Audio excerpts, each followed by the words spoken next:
Yesterday, Apple had their Let Loose event. And boy, did they let loose. They released 4 new iPads and several new accessories to accompany them. In this video, let's recap what we saw. Tim Cook started this event by calling it the biggest day for iPads since its introduction. This is the biggest day for iPads since its introduction. Then, he teased some of the ways people are using Apple Vision Pro, like Porsche redesigning their showroom and a doctor at Sharp Healthcare simulating eye surgeries. Tim also claimed right after that the MacBook Airs released this past March are the world's best 13-inch and 15-inch laptops. From there, we dove deep into iPad territory, starting with the iPad Air. Apple unveiled not one new iPad Air, but 2, an 11-inch model and a 13-inch model. Both of these had been rumored for some time, but what we didn't know for sure were the specs. Both the new iPad Airs feature the M2 chip, which is nearly 50% faster than the last iPad Air with M1 and is a whopping 3 times faster than the iPad Air with A14 Bionic. Something else to note is that Apple called it a great device for AI. What exactly does that mean? No one knows. But for now, it's a fun and interesting buzzword to throw into the mix. On the design side, the front-facing camera on the iPad Air now is on the side of the iPad, so now it looks more like a computer. There were no significant upgrades to the camera on either side of the iPad Air. Both iPads are also made from 100% recycled aluminum. The iPad Air 11-inch surprisingly starts at the same price as the M1 iPad Air started at $599 for 128 gigs of storage. The iPad Air 13-inch starts at $799 for 128 gigabytes. Apple actually gave us more for the same price here, which is a win for us. That about wraps it up for the iPad Air. Apple had actually finished talking about the iPad Air within the first 11 minutes of runtime, which I noted was pretty quick. But the biggest takeaways here are definitely the new size addition and the addition of the M2 chip for the Air models. Now on to the iPad Pros. Apple will go on to now unveil the new 11-inch and 13-inch iPad Pros. These are the thinnest Apple products ever made, with the 11-inch being 5.3 millimeters thick and the 13-inch being even thinner at 5.1 millimeters. For reference, that's about 5 debit cards pressed up against each other. It's pretty darn thin. These iPads also have an OLED display, one that Apple calls an Ultra Retina HDR display. They called it this because of its use of 2 OLED panels to achieve higher brightness. It's probably one of the best displays in mobile tech right now. The real showstopper with the new iPads is the unveiling of the M4 chip, which is absolutely crazy since we haven't even released all the M3 chips yet. Apple would go on to take some time talking about the next generation of Apple Silicon. Some of the enhancements include a new engine that's geared just for that high-powered display, 4 performance cores, 6 efficiency cores, and it's ultimately 50% faster than the M2 chip that was put in the last iPad Pros. Apple goes on to say that the new M4 is a whopping 10 times faster than the A11 Bionic chip that was put in the very first iPad Pro back in 2015. Apple also casually mentions AI power here too, saying that the Neural Engine in the M4 is the best for AI. It's also 60 times more powerful than the Neural Engine that was in the A11 Bionic. To make use of this powerful new chip, Apple announced an updated version of its 2 Pro apps, Final Cut Pro and Logic Pro X. In Final Cut, Apple announced a feature called Live Multicam, which allows up to 4 live cameras to connect to an iPad with M4 so that entire film crews could be operated with an iPad. Can't lie, that's pretty amazing. There's also going to be a companion app for iPhone for this feature called Final Cut Camera. That will allow an easier time of connecting phones to this platform.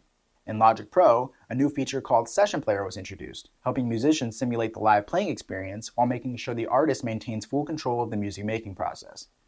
You can do this with a keyboard player, a bass player, and a drummer.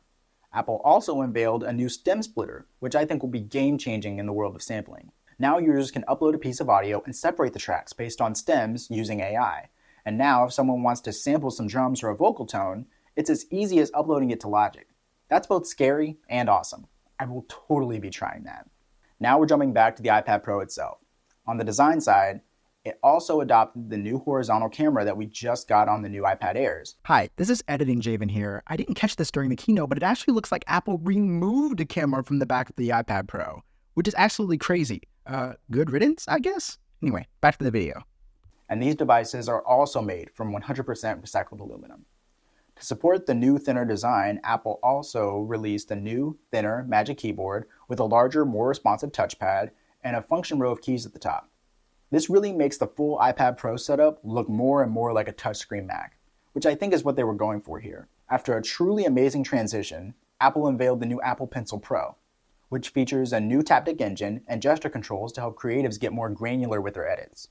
In addition to tapping on the pencil to change brush settings, users can now squeeze and rotate the brush to keep the experience as uninterrupted as possible. Apple even invited the CEO of Procreate on to talk about the implications of these upgrades for a bit. Wrapping this section of the keynote up, the new iPad Pro 11-inch will start at $999, and the iPad Pro 13-inch will start at $1299. There is also an optional $100 add-on for nanotextured glass on both of the iPads, and it's only available for the 1TB and 2TB configurations. The new Apple Pencil Pro is $129, and the new Magic Keyboard is $299 for the 11-inch version and $349 for the larger version. 2 years without iPads is a long time. The event was pretty perfectly timed, introducing new iPads when sales for them were at an all-time low. While I'm not sure I believe Tim Cook saying that this is the biggest day for iPads since its introduction, I do think it's monumental for sure. There are 2 really big takeaways from this event that I can see. The first is AI. Apple mentioned AI 8 total times during this event. Don't believe me? Here they are. For AI. AI models. AI for AI. AI features. AI.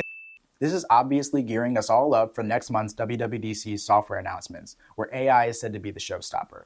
In fact, one of the first times we'd ever heard Apple mention AI with regards to a product is in the press release for the M3 MacBook Airs this past March.